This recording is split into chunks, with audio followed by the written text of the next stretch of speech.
కూడిన విధంగా దేవుడు ఇక్కడ రాస్తూ వచ్చాడు. దేవుని బిడ్డలకు బయలుపరుస్తూ వచ్చాడు. అయితే ఈ 65 పుస్తకాల్లో ప్రవక్తల ద్వారా పలికించబడింది ఇక్కడ ఒక చోట ఒకే చోట లిఖించబడుతూ వచ్చింది. అయితే ఈ ప్రకటన గ్రంథంలో ఈ 65 పుస్తకాలు ధ్యానించినటువంటి ఇవన్నీ ఒక పుస్తకంలోనే చాలా ఎక్కువ టైం తీసుకుంటుంది. మనకి ఎక్కువ అనేక ఆత్మీయ అనుభవాలు దేవుడు మనం ఉంచేవాడిగా ఉంటాడు. అవన్నీ అనేక సార్లు వింటున్నాయి. అయితే దేవుడు ఈ దినాన మనతో కొన్ని విషయాలు మనతో పంచుకునేటట్లు ఈ దినాన ఈ సమయంలో మనకు అవసరమైన కొద్ది మాటలు దేవుడు మనతో మాట్లాడినట్లు దేవుడు మనం చూద్దాం. ఇంకా అనేక విషయాలు ఉంటా ఉన్నాయి, ఒక్కొక్కటి ధ్యానిస్తూ ఉన్నాయి. కానీ కొన్ని విషయాలైనా మనం చూడటానికి దేవుడు మనకు అవసరమైనది మనకి ఈ సమయంలో పంచిపెట్టడానికి దేవుడు మనం చూద్దాం. చూడండి, ప్రకటన 2వ అధ్యాయం 20వ వచనంలో ఆయనను నీ మీద తప్పు ఒకటి నేను మోపవలసి ఉన్నది. ఏమనగా తాను ప్రవర్తనని చెప్పుకొంచున్న యెజబెలు స్త్రీని నీవు ఉండనిచ్చుచున్నావు. జాగ్రత్త చేయుటకును విగ్రహములకు బలిచ్చిన వాడిని తిరుగుటకును అది నా దాసులకు బోధించుచు వారిని మోసపరచుచున్నది.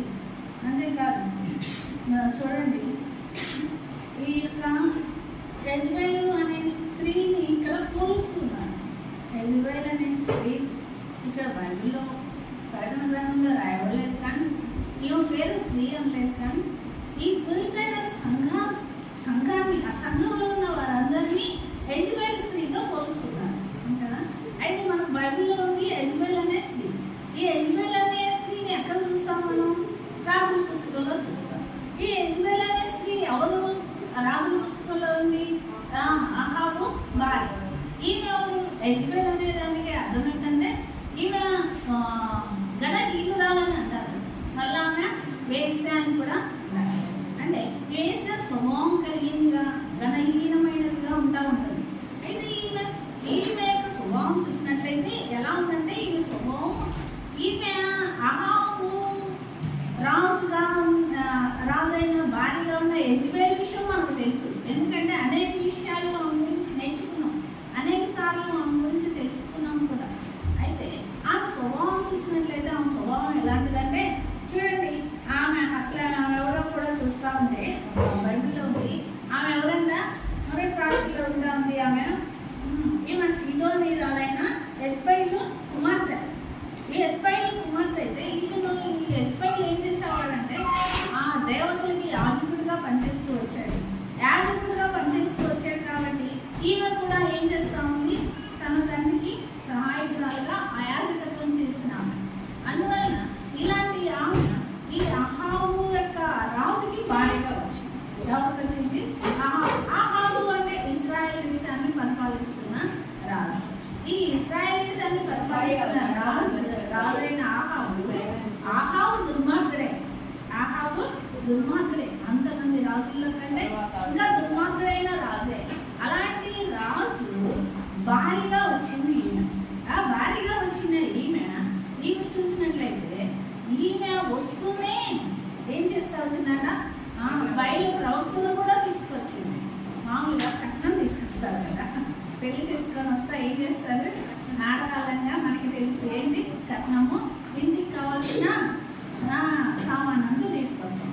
కానీ ఆమె అవి తీసుకొచ్చింది రాజు కుమార్తె కదా, అందుకని ఆ బయలు ప్రవక్తలు కూడా తీసుకొచ్చుకుంది. అంతేకాదు, ఆ బయలు దేవతలు కూడా తన వెంట తెచ్చుకుంది. ఆ దేవతలను తీసుకొచ్చుకొని తన ఇంటి దగ్గర ఆ దేవతల కోసం ఏం చేస్తా వచ్చిందంటే ఒక దేవత స్తంభాన్ని నిలబెడతా వచ్చింది. దేవత గోపురాలు కట్టిస్తా వచ్చింది. అంతేకాదు, అది ఇశ్రాయేల్ దేశం కదా, ఆ ఇశ్రాయేల్ అందరినీ ఏం చేస్తా వచ్చింది? ఆ దేవతలను పూజించేలాగా ఆజ్ఞాపిస్తా వచ్చింది. ఆమె ఎలా కూతురాలుగా ఉందంటే ఇశ్రాయేల్ని హింసించేదిగా ఉంటారు. అంతేకాదు, ఆమె చూస్తే ఇశ్రాయేలుని హింసిస్తూ ఆమె వేశ్య స్వభావం కలిగిందిగా, మోసం చేసేదిగా. ఎలా మోసం చేస్తా ఉంది? నాబోతు తోట విషయంలో భర్తకి ఎలాంటి సలహా ఇచ్చేదిగా ఉంది? చెడు సలహా ఇచ్చేదిగా ఉంటాము. అలాంటి సలహా ఆలోచన కలిగి ఉండేదిగా ఉంటా ఉంది. అంతేకాదు ఇక్కడ చూసినట్లయితే నాబోతు తోట విషయంలో ఏం చేస్తా ఉందామా, భర్తను చెడు సలహా ఇచ్చింది, నాబోతును చావించింది. అంతేకాదు ఇశ్రాయేలు ప్రవక్తలను ఎంతో మందిని చంపించిందిగా ఉంది, ఎంతో మందిని చంపించిందిగా ఉంది. అంతేకాదు తనకు తానే ప్రకటన గ్రంథంలో ఉండే 2వ అధ్యాయంలో తనకు తానే ప్రవక్తనని చెప్పుకుంటాం.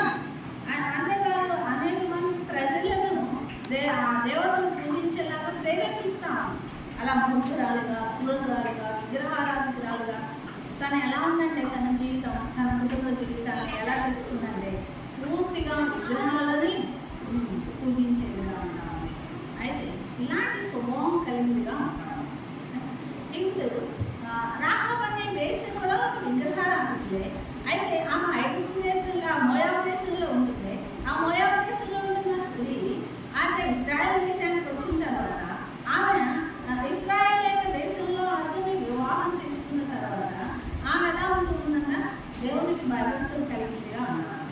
రూతు కూడా ఒక అన్నిరాలే, అవును కదా, అన్నిరాలే. ఆమె కూడా ఏమైంది, ఇశ్రాయేల్ బెత్లెహేము అనే ఆ ప్రాంతానికి వచ్చింది, భోజనం చేసుకుంది. తర్వాత ఆమె కూడా అన్నిరాలైంది, దేవునికి ఇష్టపడుకున్నది. ఈమె ఒక అన్నిరాలే, విగ్రహారాధికురాలే. ఈమె కూడా ఇశ్రాయేల్ దేశానికి వచ్చిన తర్వాత ఇశ్రాయేల్ యొక్క పద్ధతుల ప్రకారం నడుచుకోవాల్సిన ఇంకా ఎక్కువ చేస్తుంది. ఆహావు దుర్మార్గుడైన భర్తను మార్చుకొని అతన్ని దేవుడి వైపు తిప్పవలసిన అనుభవం రాకుండా ఈమెం చేస్తా ఉందంట, ఈమె కూడా ఇంకా దేవతలను ఆరాధిస్తూ ఇంకా దుర్మార్గపు పనులు, భర్త కంటే ఎక్కువ దుర్మార్గపు పనులు చేసేదిగా ఉందన్నమాట. అందుకని ఇక్కడ ఇలాంటి స్వభావం కలిగిన స్త్రీ ఈమె ఉందని చెప్పి ఈమెలాగా సంఘం ఉంది. ఏ సంఘం ఇప్పుడు?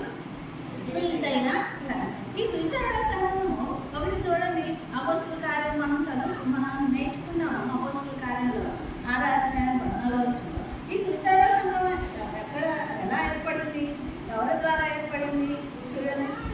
లుదియా అనే స్త్రీ గురించి నేర్చుకున్నాం కదా, నేర్చుకున్నామా? లుదియా గురించి కొన్ని వారాలు నేర్చుకున్నాం. లుదియా గురించి ఒక వారం కాదు, అందుకే గుర్తుండిపోవాలి.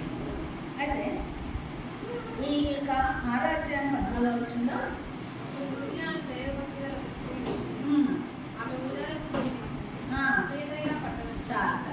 ఈ లుదియా ఏ పట్టణస్థురాలు? ఈ తుయితైర పట్టణస్థురాలైన ఈమె ఆ తుయితైర గ్రామంలో రక్షించబడి అందరినీ రక్షించడానికి దేవుడు అక్కడ వాడుకున్నాడు. ఆమెని అక్కడ ఒక సంఘం ఏర్పాటు చేయబడింది. అంతగా ఏర్పాటు చేయబడిన ఆమె ఏమైతే వచ్చింది, ఆ సంఘం అంతగా అభివృద్ధి చెందాల్సింది పోయి ఇప్పుడు ఆ సంఘం ఏమైపోయిందంట, ఏమైపోయింది, ఇలాంటి స్వభావం కలుగుతుంది. అక్కడ వేస ప్రవృత్తి జరుగుతూ ఉంది, క్రూరం జరుగుతుంది, ఒకరినొకరు మోసం చేసుకోవడం జరుగుతుంది, ఒకరినొకరు ద్వేషించుకోవడం జరుగుతూ ఉంది, విగ్రహారాధన ఎక్కువైపోతుంది. ఎలాంటి విగ్రహారాధన అంటే దేవతలు తెచ్చి మందిరంలో పెట్టడం కాదు, తుయితైర సంఘంలో పెట్టడం కాదు. ఏం చేయాలి, ఎలాంటి విగ్రహారాధన అంటే వారికి ఏది ఇష్టమో అది జరిగిస్తున్నారు, కానీ దేవుడు ఏదైతే ఆజ్ఞాపిస్తున్నాడో అది జరిగించని వారుగా ఉంటా ఉన్నారు. చూడండి ఇక్కడ చూద్దాం, నిర్గమాకాండంలోనే ఒక వార్త ఉంది. నిర్గమాకాండంలోనే 34వ అధ్యాయం 15వ వచనం. నిర్గమాకాండం 34.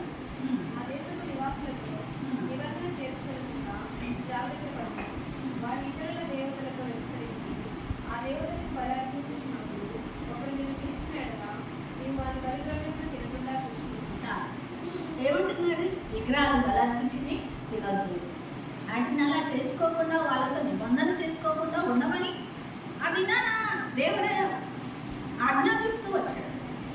అంతగా ఆజ్ఞాపించినా కానీ ఈ సమయం ఏం చేస్తా ఉందంట, ఏదైతే వద్దన్నాడో దేవుడు ఇచ్చిన ఆజ్ఞానుసారం నడుచుకోకుండా వారి ఇష్టానుసారం నడుచుకునే వారిగా కూడా ఉన్నారన్నమాట.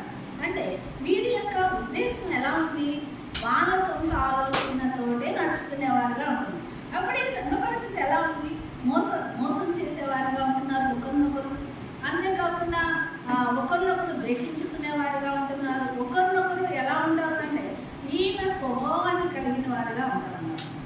అందుకే దేవుడు ఇదిగా మన సంఘంతో దేవుడు మాట్లాడుతూ ఉన్నాడు. ఏమంటా ఉన్నాడంటే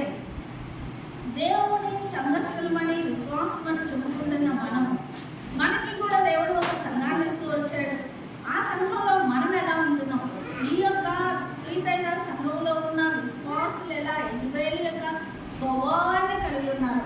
యెజబెలు అనేది ఇప్పుడు ఎలా పోల్చబడతా ఉంది? ఆ స్త్రీతో పోల్చబడుతుంది.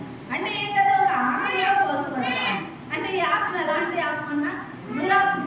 అలాంటి దురాత్మ స్వభావం కలిగి ఉన్నామేమో కూడా ఈ సమయంలో చూసుకోవాలి. దురాత్మ పట్టిన వాళ్ళు ఎలా ఉంటారు? సేనా దయ్యాలు పట్టిన అతను ఎలా ఎక్కడున్నాడు? ఎక్కడున్నాడమ్మా? సమాధుల్లో ఏం చేస్తూ ఉంటున్నాడు?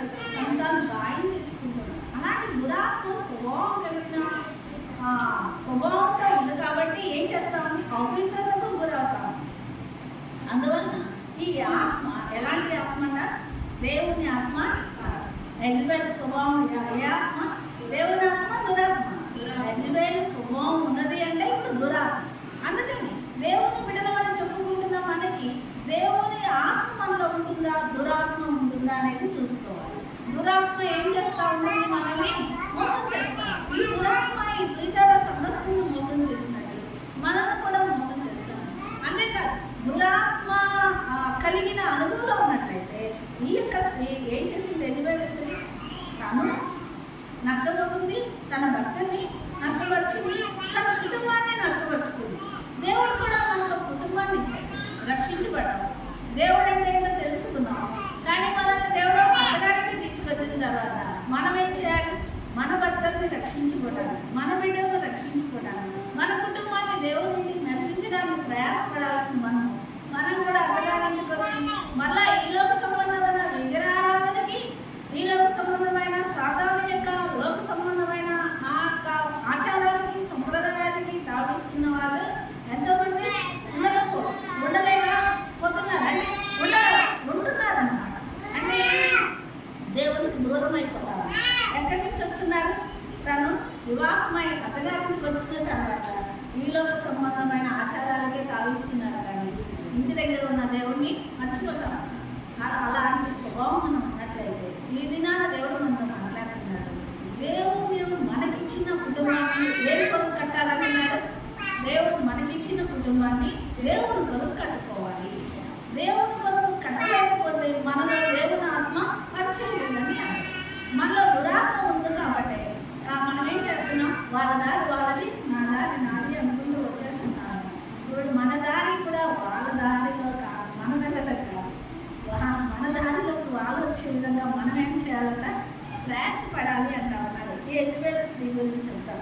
అయితే ఈ యెజబెలు అనే స్త్రీ అంతేకాదు ఎంతోమంది ప్రవక్తలు కూడా చంపిస్తూ వచ్చింది కదా. ఎలా చంపిస్తూ వచ్చింది? ఎంతోమంది దైవ ప్రవక్తలను చంపించే టైంలో ఆ టైంలో ఏలియా గొప్ప ప్రవక్త ఏలియా కూడా ఏం చేయాలన్నా పారిపోయేవాడికి అన్నాడు. మన జీవితాల్లో కూడా మన మాటలతోటి, మన యొక్క ఏ మాటలని, కత్తిపోటలని మాటలతోటి ఇలాగ సంబంధమైన కత్తులు ఉపయోగించకపోవచ్చు, కానీ ఇలాగ సంబంధమైన మరణాల ఆయుధాలు ఉపయోగించకపోవచ్చు, కానీ మన మాటలతో ఇతరులను చంపేవారంగా, ఇతరులను ద్వేషించేవారంగా, ఇతరులను నిందించేవారంగా కూడా ఉండకూడదు. అలా ఉన్నట్లయితే అది కూడా ఎలాంటి ఆత్మ? దురాత్మ. యెజబెలు యొక్క ఆత్మని ఇక్కడ దేవుడు తెలియపరుస్తా ఉన్నాడు. అంతేకాదు ఏం చెప్తా ఉన్నాడంటే యెజబెలు ఎలా అబోధ యొక్క తోటను ఆక్రమించుకోవడానికి వేరే వారిని మోసం చేసే వారిని అబద్ధికులను వారి మధ్య పెట్టి నాబోతు చనిపోయేలాగా చేస్తూ వచ్చిందో మనం కూడా ఇతరులని మోసం చేసి ఏదో ఆర్జించాలని, ఏదో సంపాదించాలని ఆలోచించకూడదు. అలా ఆలోచించినట్లయితే ఇతరులను మోసం చేసి మనం సంపాదన చూడడం మనం ఎక్కడ తీసుకెళ్తుంది? నష్టానికి తీసుకెళ్తుంది. నాబోతు ఎక్కడైతే చనిపోయాడు అక్కడ కుక్కలు నాబోతు రక్తాన్ని ఎలా కుక్కలు నాటినో వారు చనిపోయినప్పుడు కూడా వారి రక్తాన్ని కుక్కలు నాటిన అనుభవంలో ఉన్న ఆహాబు అనే యొక్క మరణ స్థితి అలా ఉన్నమాట. అందుకని మన స్థితి అలా రాకుండా ఉండాలి. ఏమంటా ఉన్నాడంటే దేవుడు ఒక వాక్యంలో అన్నాడు, మనం ఏదైతే ఇస్తామో అదే మనకి అనుగ్రహించబడతాము. మనం ఏదైతే ఇతరులకు చేస్తామో అదే మనకి, ఇతరులకు మేలు చేస్తామా దేవుడు మనకి మేలు చేస్తాడు, ఇతరులకు కీడు చేస్తామా దేవుడు మనకి కీడు చేస్తాడు. అవును కదా? అంటే మనం ఇతరులకి ఇచ్చే విధానమే మనకి ఎదురయ్యేదిగా ఉంటారు. అందుకని యెజబెలు యొక్క ఆత్మ నడిపింపు కాకుండా ఎవరు నడిపింపులో ఉండాలి? దేవుడు మనల్ని ఏర్పాటు చేసుకుని సంఘంలో సమకూర్చబడినప్పుడు దేవుడు నడిపిస్తున్న దేవుని ఆత్మతో ముందుకు వెళ్ళాలి, కానీ దురాత్మ అనుభవంలోకి వెళ్ళకూడదు. లోకంలో ఏముంది? లోకంలో దురాత్మ ఎక్కువగా పనిచేస్తాం. లోకంలో కనిపించేదంతా మనల్ని మోసం చేసేదిగా ఉంటుంది, మనల్ని నష్టపరిచేదిగా ఉంటుంది, మనల్ని ఎక్కడికి తీసుకెళ్తా ఉంది, పతాళాన్ని తీసుకెళ్ళడానికి మార్గం చూపిస్తాము. మనకు అది అందంగా కనిపిస్తూ ఉంది, చివరికి ఎక్కడికి తీసుకెళ్ళాలి, పాతాళానికి తీసుకెళ్తాం. అయితే ఆ అందమైనదంతా మోసకరమైనది అనేది మనం ముందుగానే గ్రహించాలి. అడుగు వేసేటప్పుడు అదుపు కలిగి ఉండాలి. చూడండి, ఈ యెజబెల్ అనేసి దుర్దైన సంఘంలో ఉంది. అయితే ఆమె ఏం ధరించుకుందని చూసుకుంటున్నాం. ఏం ధరించుకుంది, ఏం ధరించుకుంది, దుష్టచర్యలు ధరించుకుంటా ఉంది. ఏం ధరించుకుంది, తన యొక్క జీవితంలో విగ్రహాలు పెట్టుకుంది. తన దేశంలో తన అంటున్న ప్రాంతంలో విగ్రహాలు పెట్టుకుంది. మనం కూడా అలాంటి విగ్రహాలకు సంబంధమైన అలాంటివి ధరించుకున్నట్లయితే, దుష్ట సంబంధమైన క్రియలు ధరించుకున్నట్లయితే, సామెతలు 6:12 అంటాడు, దుష్ట స్వభావం అంటే ఏంటంటే కుటిలమైన మాటలు పలుకువాడు అంటారు. సామెతలు 6:12 దుష్టులు ఎలాంటి వారంట, కుటిలమైన అంటే దుష్ట స్వభావం ధరించుకున్నారంటే ఈ లోక సంబంధమైన ఆభరణాలు కాదు, అవేంటివి, కుటిలమైన మాటలు. కుటిలమైన మాటలు ఉన్నాయనుకో, మోసకరమైన మాటలు ఉన్నాయనుకో, అవి ఎలాంటివి, దుష్ట సంబంధమైనవి. ఆ దుష్ట స్వభావం ఉంటుంది అనేది చూడాలి. అంతేకాదు మత్తయి సువార్తలో అన్నాడు 13వ అధ్యాయంలో, వ్యవసాయకుడు గురుగులను గోధుమలు విత్తుతూ పోతే శత్రువు వచ్చి ఏ విత్తుతూ వచ్చిందన్నా, గురుగులు ఎత్తుతూ వచ్చింది. అలానే గురుగుల్లాగా మనం పెరగకూడదు. సంఘంలో ఎలా పెరగాలన్నా, గోధుమ గింజలాగా మనం పెరగాలి. దేవుడు మనల్ని సంఘంలో గోధుమలాగా విత్తాడు, కానీ గురుగులాగా విత్తల. గురుగులు విత్తుతుంది ఎవరు, రైతా. ఆ చివరికి గురుగుల గింజలు ఏమైపోతా ఉన్నాయి, గోధుమలతో పాటు ఎదిగినాయి, చివరికి ఎక్కడికి వెళ్తా ఉన్నాయి, అగ్నిలోకి వెళ్ళిపోతా ఉన్నాయి. ఏంటి, గురుగులు వెళ్ళిపోతా ఉన్నాయి. గురుగులు చివరికి కోత ప్రయోజనం. అందుకని దేవుని బిడ్డలమైన మనం, దేవుని ఆత్మతో నింపబడిన మనము గోధుమల వలె పెరిగేవారంగా ఉండాలి, కానీ గురుగుల వలె పెరిగేవారు. గురుగుల యొక్క నాశనము నరకాగ్ని అంటారు. అందుకే మొదటి మనం 5:19 ఉంటుంది, లోకమంతా ఎవరి చేతిలో ఉన్నట్ట, దుష్టుల చేతిలో ఉంటా ఉంది. అందుకే కీర్తనకారుడు అంటాడు 1వ అధ్యాయంలో, దుష్టుల ఆలోచన చొప్పున నడవక, దుష్టుల ఆలోచన చొప్పున నడవదంటాడు. ఇంకా అంటాడు చూడండి, బాగుంటుంది 1వ అధ్యాయంలో, దుష్టుల ఆలోచన చొప్పున నడవక. 4వ అధ్యాయం కూడా ఎలా ఉండకూడదు అంటే 4వ వచనం కూడా దుష్టుల ఆలోచన ఉండక ఎలాగా గాలి చెదరగొట్టుకుంటూ అలా ఉండకుండా 6వ వచనంలో ఏమంటా ఉన్నాడు, నీతిమంతుల మార్గం ఏమో తెలియదు, దుష్టుల మార్గం ఎక్కడికి వెళ్ళిపోతుంది, ఎలా, ఈ కుటిలమైన మాటల వల్ల, కుటిల స్వభావం ఉన్నందువల్ల, ఈ గురుగుల వల్ల పెంచబడినందువల్ల. అంతేకాదు దుష్టులు కీర్తనలని అంటాడు, పాతాళానికి పోతారంటాడు, అది నాశనానికి నడిపిస్తుంది అంటారు. ఏవో పుస్తకంలో అంటాడు 20వ అధ్యాయం 14వ వచనంలో, వారి యొక్క జీవితం అంటే ఆ దుష్టుల యొక్క జీవితం విజయం కొంతకాలమే ఉంటుంది. దుష్టులు మన ముందు ఎంతో మంది ఏం చేస్తూ ఉంటారు, బాగా అభివృద్ధిలోకి వస్తూ ఉంటాయి, వాడు బాగున్నారు మనం బాగాలేదు అనుకుంటా ఉంటాం కదా, కానీ వాళ్ళ విజయం ఎంతకాలం ఉంటుందంట. చూడండి, ఏవో పుస్తకం 20వ అధ్యాయం 4వ వచనం, ఏవో పుస్తకం 20వ అధ్యాయం, దుష్టుల విజయం ఎంతకాలం ఉంటుంది, కొద్ది కాలమే ఉంది. అది బైబిల్లో రాసిపెట్టింది. మనం చూసి వాళ్ళందరినీ చూసి మనం ఏమనుకుంటాం, నేను ఎప్పుడు ఇంతే ఉన్నాను అనుకుంటాం. కానీ దేవుడు మనకు విజయాన్ని ఎప్పుడు నిలిచి ఉండే విజయాన్ని ఇస్తాడు, కానీ పడిపోయే విజయాన్ని దేవుడు మనకి ఇవ్వడు. అంతేకాదు ఏమంటా ఉన్నాడంటే, దుష్టులు 17వ అధ్యాయం 27వ కీర్తనలు 17వ అధ్యాయం 23వ వచనం చూసిన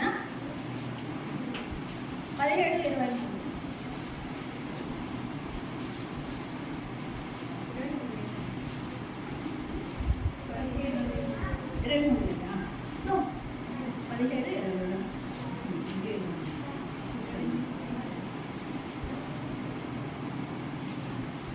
న్యాయవిధులు చెరిపివేస్తారంట దుష్టులు. ఏం చెరిపివేస్తారంట,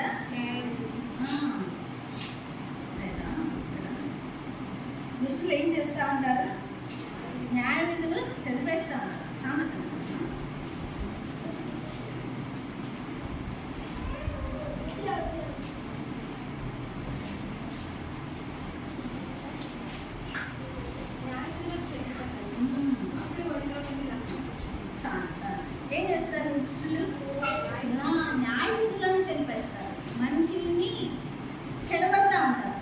కాదు. ఈ దుష్టులు ఏం చేస్తూ ఉంటారంటే మంచిగా ఉన్న వాళ్ళని కొంతమంది యవనస్తులు ఏం చేస్తూ ఉంటున్నారంటే వాళ్ళు తాగుతూ ఉంటారు, వాళ్ళ ఇష్టం వచ్చి తిరుగుతూ ఉంటారు.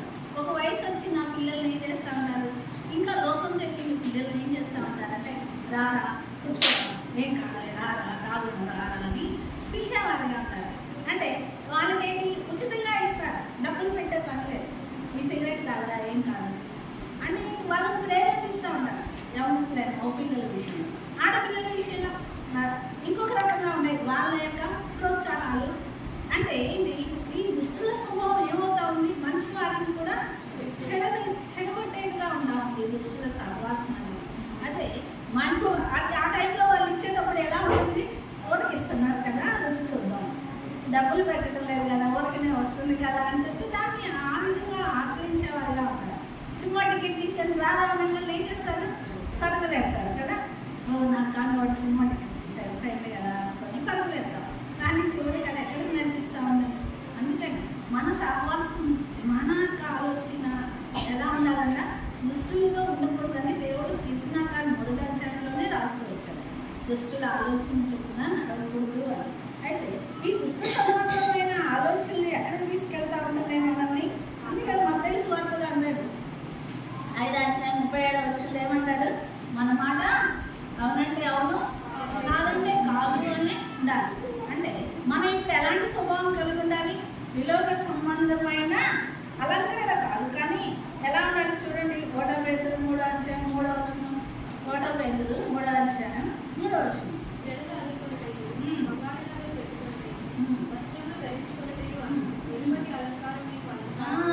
ఎలాంటి అలంకరణ ఉండకూడదు మనకి, వెలుపటి అలంకరణ, ఈలోక సంబంధమైన అలంకరణ, పైకి బాగా కనిపించే అలంకరణ మనకు ఉండకూడదు. అదేంటి అలంకరణ, కానీ ఏం కావాలంటున్నాడు దేవుడు, సాధువైనట్టు మృదువైనట్టు ఉగ్రమైన అక్షయాలంకారం ఉండాలంటున్నాడు. అంతేకాదు ఇలాంటి అలంకరణ దేవుడు దేంతో పోలుస్తున్నాడో తెలుసా. ఈ 1 పేతురు 2వ పేతురు 2వ అధ్యాయం 22వ వచనంలో చూడండి. 2వ పేతురు 2వ అధ్యాయం 22వ వచనంలో కుక్క తన వాంతికి తిరిగిన ఈ ఇతర సంఘస్థులు ఇప్పుడు ఎలా ఉన్నారంట, అంత చక్కగా ఆత్మీయంగా ఎదిగిన వారే, ఎవరు దేవుల్లో నిలిచిన్న వారే ఇప్పుడు ఎలా అయిపోయారు, కుక్క తన వాంతికి తిరిగినట్టు, కడగబడిన పనికి మళ్ళా సంబంధమైన కొంతకాలం బాగానే ఉంది సంఘం, బాగానే వృద్ధి చెందింది.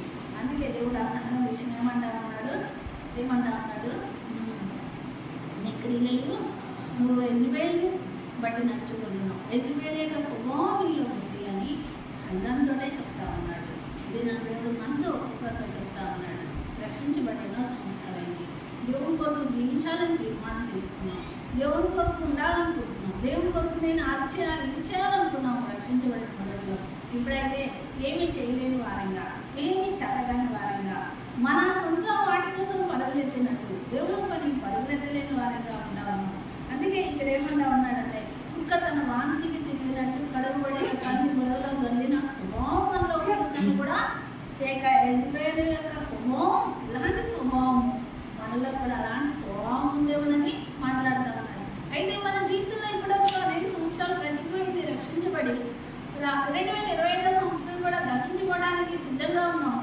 2026వ సంవత్సరానికి కూడా వెళ్ళబోతా ఉన్నాం. అయితే దేవుడు మనకు సమయం ఇస్తా ఉన్నాడు. అయితే ఇక నుంచైనా అమ్మ నువ్వు ఇక నుంచైనా నేను ఇక నుంచి దేవుడి కొరకు నమ్మకంగా ఉంటానని స్థిరమైన తీర్మానంలో ఉండాలని దేవుడు మన నుండి కోరుకుంటున్నాడు. అందుకే సమయం ఇస్తున్నాడేమో. భూమి చూస్తే మరణాలు అపాయకరమైన దినాల్లో ఉన్నాయి, భయంకరంగా ఉన్నాయి, ఏ క్షణం ఎలా ఉంటుందో తెలియదు. అందుకని మన ప్రయాణం చేస్తున్న మనం క్షేమంగా ఇంటికి వస్తామన్నా తెలియదు. అలాంటి జీవన యాత్రలో మన యాత్రా జీవితంలో దేవుని కొరకు మనం నమ్మకంగా ఉంది, దేవుడు మనకు సిద్ధపరిచిన ఆ రాజ్యంలో ఉండటానికి దేవుని కొరకు దేవుడి వైపు చూస్తూ నడిచే అనుభవంలో ఉండాలని దేవుడు కోరుకుంటూ ఉన్నాడు. కుక్క తన వాంతికి తిరిగినట్టు కడుగబడిన పంది వలె మనం ఉండకుండా ఎలా ఉండాలంటున్నాడు చూడండి. కొలస్సీ 3:5 వచ్చిన చూద్దాము. కొలస్సీ 3:5. కొలస్సీ 3:5. కావున భూమి మీద ఉన్న మీ అవయవములను అనగా జాగ్రత్తను అపవిత్రతను దురతను, దురాశను, విగ్రహారాధన, ధనాపేక్షను చంపివేయుడి. చాలు. ఇక్కడ ఏమంటా ఉన్నాడు? జారత్వము, అపవిత్రత, కామరత, విగ్రహ ఆరాధన, ధనాపేక్ష, ఇవన్నీ ఏమున్నాయంటే ఇప్పుడు మన హృదయంలో వాటన్నిటిని చంపివేయాలి. ఇప్పుడు మన జీవితంలో వీటన్నిటిని ఏం చేయాలంటున్నాడు? తీసివేయాలి. అవి ఉండకూడదు. చంపివేయాలంటే ఇక వాటి అవశేషాలు కూడా మన ముందు కనబడదు. మనం ఏం చేస్తున్నాం? కొంచెం తీసేస్తున్నాం, కొంచెం ఉంచుకుంటున్నాం. ఆచారాలన్నీ కూడా అంతే. కొంచెం చేస్తాం, కొంచెం తీసేస్తాం. అంటే మనం ఏంటి? ఇందాకనే అన్నట్టు ప్రార్థన పెట్టుకుంటాం, మళ్ళీ ఆ సమయం కోసం ఏది ముహూర్తాల కోసం వాళ్ళ చుట్టూ వీళ్ళ చుట్టూ ఇది చేస్తాం, అది చేస్తాం. అంటే మన యొక్క ఆలోచన, మన యొక్క విధానాలు ఎలా ఉంటా ఉన్నాడు? స్థిరంగా ఉండటం. అందుకే ఈ దినాన దేవుడు మనతో మాట్లాడుతూ ఉన్నాడు. రెండో పేతురు 3వ అధ్యాయం 3వ వచనంలో కూడా చూడరా ఒకటి. 2 పేతురు 3వ అధ్యాయం 3వ వచనం. అంత్యదినములలో అపహాసకులు అపహాసించుచు వచ్చి తమ స్వకీయ దురాలోచన చెప్పున నడుచుకుంటారు. ఎలా నడుచుకుంటున్నారన్న? దురాశలు చొప్పున నడుచుకుంటున్నారు. ఎలా ఉన్నారు? ఇలాంటి అపవిత్రత, జారత్వము, కామాతురత, విగ్రహ ఆరాధన కదా, వీటన్నిటిని వివరించుకుంటే చాలానే కానీ ఇవే కాదు. కానీ అంతేకాకుండా మనుషులు ఎలా ఉన్నారన్న? స్వకీయ దురాశల చొప్పున నడుచుకుంటున్నారు. కానీ దేవుడు మనతో మాట్లాడే వాక్యానుసారం నడుచుకునే విషయంలో వెనకబడిపోతున్నాం. మనం అంటున్నాం కానీ దేవుడు చెప్పిన మాట ప్రకారం నడుచుకుంటున్నాం అంటున్నాం, కానీ దాని ప్రకారం నడుచుకోలేకపోతాము. అంతేకాదు, దేవుడు చెప్పే ఆజ్ఞానుసారం ఉండకుండా మనం ఏంటి? మన స్వకీయ, మనకు లాభం తెచ్చేది, మనల్ని సంతోషపెట్టేది, మనకు ఎక్కువైన ఇష్టమైనది, దాన్ని చేయడానికి మనం పర్వాలేదేవారైనా అది చేయడానికి ఎంత దూరమైనా పోతాం. కానీ దేవుని ఇష్టాన్ని నెరవేర్చడానికి మాత్రం పరిగెత్తే అనుభవంలో ఉండటం. అందుకే దేవుడు మనతో మాట్లాడుతూ ఉన్నాడు. చూడండి, యెషయా పుస్తకం 6వ అధ్యాయం 9వ వచనంలో పరిగెత్తుకున్నాం. ఇదొకటి యెషయా పుస్తకం 6వ అధ్యాయం 9వ వచనం. నీవు పోయి ఈ జనులతో మీరు నిత్యము చూసుకునే కానీ నిత్యము చూసుకునే కానీ తెలుసుకోలేదు. వారి కన్నులతో చూసి, చెవులతో హృదయంతో గ్రహించి, మనసు మార్చుకొని వస్త్రం పొందకపోవడం ఈ జనుల హృదయం రోజు చేసి వారి చెవులు మంటపరిచి వారి కన్నులు ముగించమని చెప్పి. ఎట్లా ఉన్నారంటే జనులు ఎలా ఉన్నారు? చెవులతో వింటున్నారు కానీ గ్రహించడం లేదు, చూస్తున్నారు తెలుసుకోవడం లేదు. ఎలా ఉంది వాళ్ళ మనసు? ఎలా అయిపోయిందంట? వాళ్ళ హృదయాలు ఎలా అయిపోయినాయి? విని అంటారు. అంటే విని విని విని తిని తిని ఏమంటారు? కొంతమందిని తిని బలసింటారు కదా. తిని ఏమైంది? బుద్ధులు తయారైన అంటారు. గడ్డలైనా, మనుషులైనా, జంతువులైనా అది గురువు తిన్నందువల్ల ఇలా అయింది అంటారు. అలానే వీళ్ళు కూడా విన్నాక ఏమైపోయింది? హృదయం అయిపోయింది, కఠినమైపోయింది, క్రొవ్వి పారిపోయింది. ఇక వాక్యం వాళ్ళ హృదయంలో దూరటం లేదు. ఏమైపోతా ఉంది? వాళ్ళ వాక్యం హృదయంలో దూరకుండా వాళ్ళ ఇష్టానుసారం చేసేవాళ్ళు అంటారు. అయితే మనం ఎలా చేయాలి? దేవుడి దినాన్ని మనతో చెప్తా ఉన్నాడు. మన యెజబెల్ యొక్క స్వభావం మనలో ఉందేమో అని చెప్తా ఉన్నాడు. అయితే దీని అంతం ఏమైంది? యెజబెల్ ఎలాంటి స్వభావం కలిగి ఉంది, ఎలాంటి ఆలోచన కలిగి ఉంటుంది? చూడండి, ప్రకటన పుస్తకం 2వ అధ్యాయం. దీని అంతా ఏమైంది? తను అంతగా జీవించినందువల్ల తనకి ఏదైనా ఆదాయం వచ్చిందా? తను ఏదైనా వృద్ధి పొందిందా? అంత మోసం చేసి సంపాదించింది కదా యెజబెల్. ఆ ద్రాక్ష తోట పక్కనుంది కదా, సంపాదించుకుందాం, వృద్ధి పొందుదాం అనుకుంది. అంత చేసింది కదా, ఏమైనా చేయగలిగిందా? వృద్ధిలోకి వచ్చిందా? చూస్తే ఏమైంది చూడండి.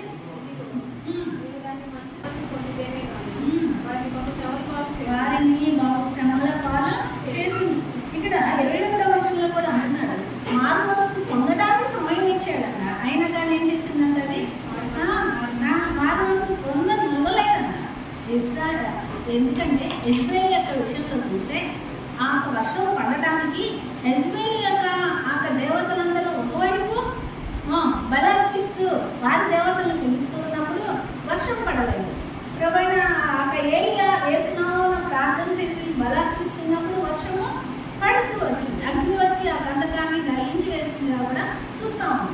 అంటే ఆ టైంలో ఆ గొప్ప కార్యం దేవుని వల్ల జరిగింది, నేను ఇంతకాలం పూజిస్తున్నా ఈ బయలు ప్రవక్తల వల్ల జరగలేదనే గ్రహింపు కూడా రాణి అయిన యెజబెలు గ్రహించలేకపోయింది. అంటే అవకాశం ఇచ్చాడు దేవుడు, చూడమ్మా ఎవరి వల్ల కార్యం జరిగింది, బయలు ప్రవక్తలను పూజిస్తున్న ఈ బయలు ప్రవక్తలలో జరిగిందా, యెహోవా నామమున జరిగిందా అనేది ఆ స్త్రీ ఆ ముందు ఉంచినప్పుడు ఆ స్త్రీ ఏం చేసింది, అంటే మారు మనసు పొందడానికి ఆ ముందు అవకాశం ఇచ్చిన ఆమెతో మాట్లాడుతున్న వాటన్నిటిని ఏం చేసింది అంటే ఆ మనసు ఏమైపోయినప్పుడు క్రొవ్విగా ఉంది. అందుకే వాటన్నిటిని ఏం చేస్తా వచ్చింది, త్రోసేస్తా వచ్చింది. అందుకే మనం కూడా ఏం చేయాలి, అలా త్రోసివేసే స్వభావంలో ఉండకూడదు. అయితే ఈ స్త్రీ దాని అంతా నిలబడిపోయిందంట, నాశనమే. చూడండి, దాన్ని శ్రమల పాలు చేస్తా ఉంటున్నాడు. అంతేకాదు ఇది ఏం చేస్తా ఉందన్నా అనేకులకి తప్పుడు బోధించేదిగా ఉంటా ఉంది. ఏం చేస్తా ఉంది చూడండి, ఒక వాక్యంలో చూసుకొని ముగించుకున్నాం. ఇవేం చేస్తా ఉందంట, ప్రకటన పుస్తకము 2వ అధ్యాయంలోనే 22. వారి మనసు మొదలు నేను దానికి సమయం ఇచ్చి అది తన జాగ్రత్తగా విడిచిపెట్టి వారి మనసు పొందలేదు. ఇదిగో నేను దాన్ని మంచం పట్టించి దానిలో కూడా వ్యవహరించువారు దాని క్రియల విషయమై వారి మనసు పొందితేనే కానీ వారి బహు శ్రమల పాటు చెప్పి 19వ అధ్యాయము ఈ క్రియలు 19వ అధ్యాయము 20వ వచనం. ప్రకటన 19:20.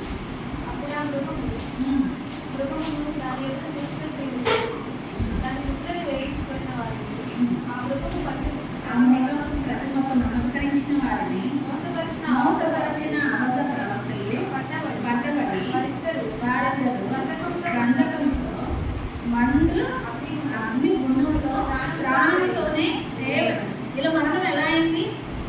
అలాంటి చంద్రుడు ఆమె మరణం మనకు తెలుసు, యెజబెల్ మరణం కదా.